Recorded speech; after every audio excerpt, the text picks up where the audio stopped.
Hi, my name is Beloved.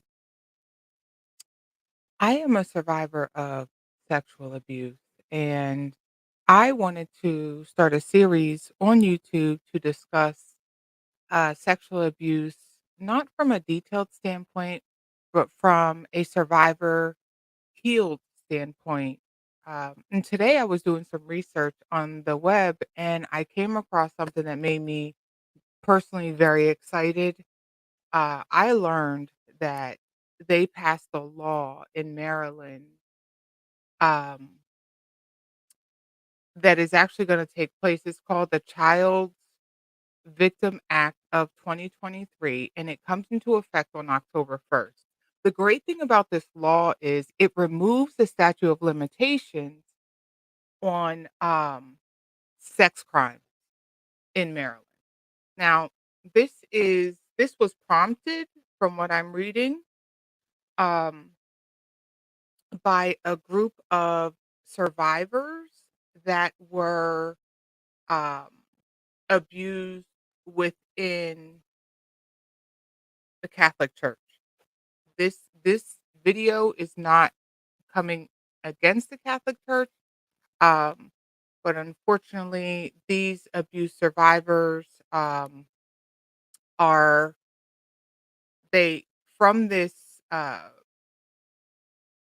statute of limitations being lifted, there is a huge anticipation that hundreds, potentially hundreds of victims, okay, affected by the Catholic Church, okay, that there will be a lawsuit potentially to the Archdiocese of Baltimore, okay. They do say that the Archdiocese of Baltimore filed for a Chapter 11 bankruptcy reorganization on Friday. Um, this is a win. One of the survivors of a sexual abuse that she endured by one of the archbishops. This happened in 1970. So to come forward in 2000, you wouldn't be able to prosecute uh,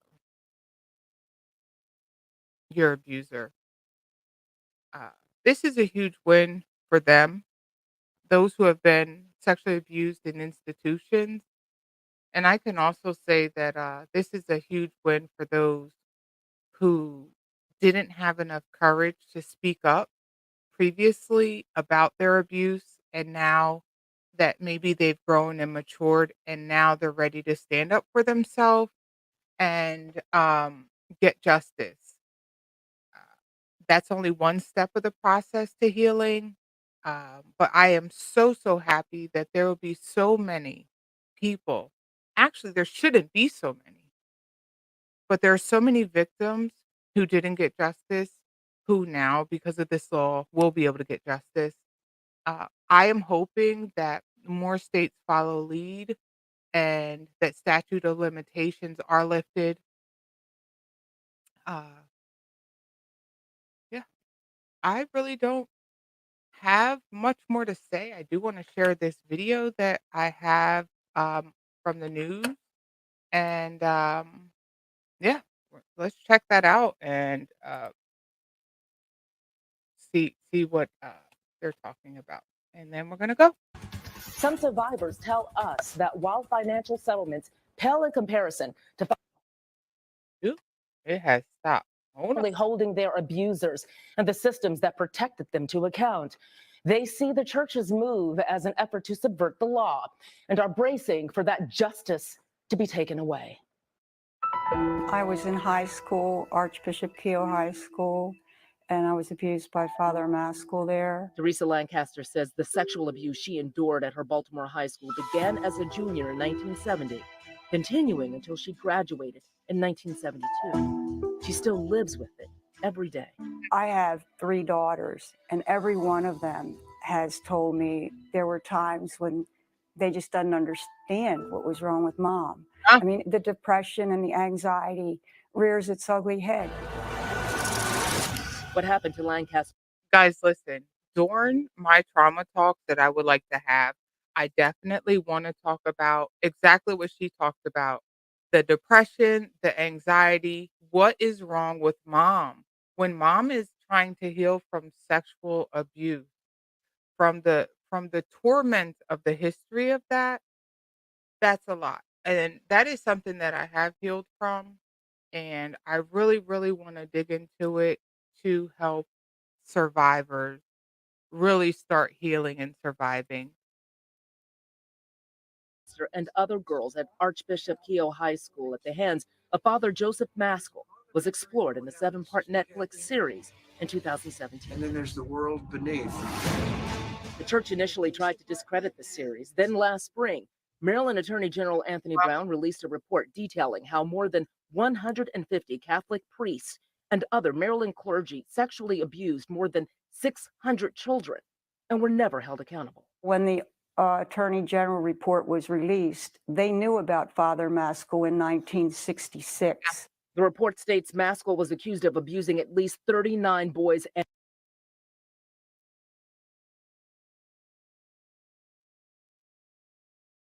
Mm, and girls. But despite the church knowing about these allegations for nearly 30 years, he was repeatedly reassigned until he was placed on leave in 1994. mm. He died in 2001.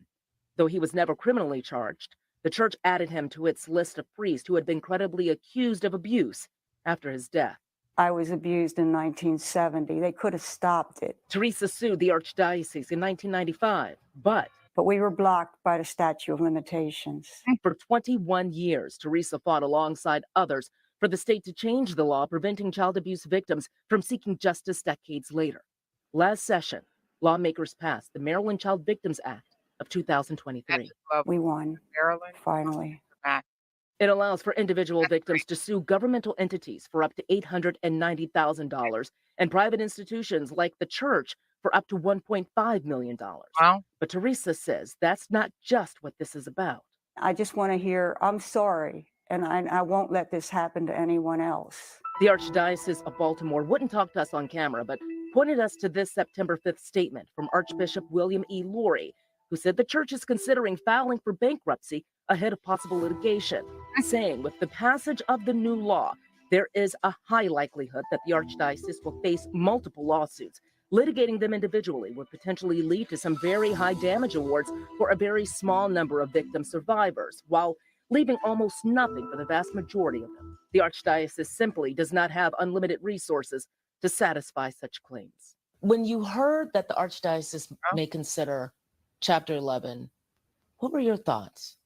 My personal I opinion on is Friday, that that would represent the height of hypocrisy, in my view. they filed It's on unthinkable to me. Attorney Jonathan Shakur is working with Teresa, also an attorney, to file a class action lawsuit on behalf of several church sex abuse victims on Monday. We Friday. can't.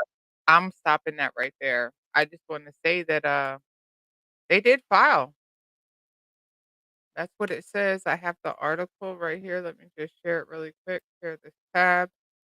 Um, Move myself over a bit.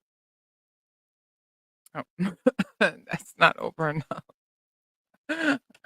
If you see right here on NBC Washington, it says clearly that in anticipation of being sued by potentially hundreds of victims, the Archdiocese of Baltimore filed for Chapter 11 bankruptcy reorganization on Friday. So this is hot off the press. There is going to be more to come. Uh, and I want to be here to share this information with you.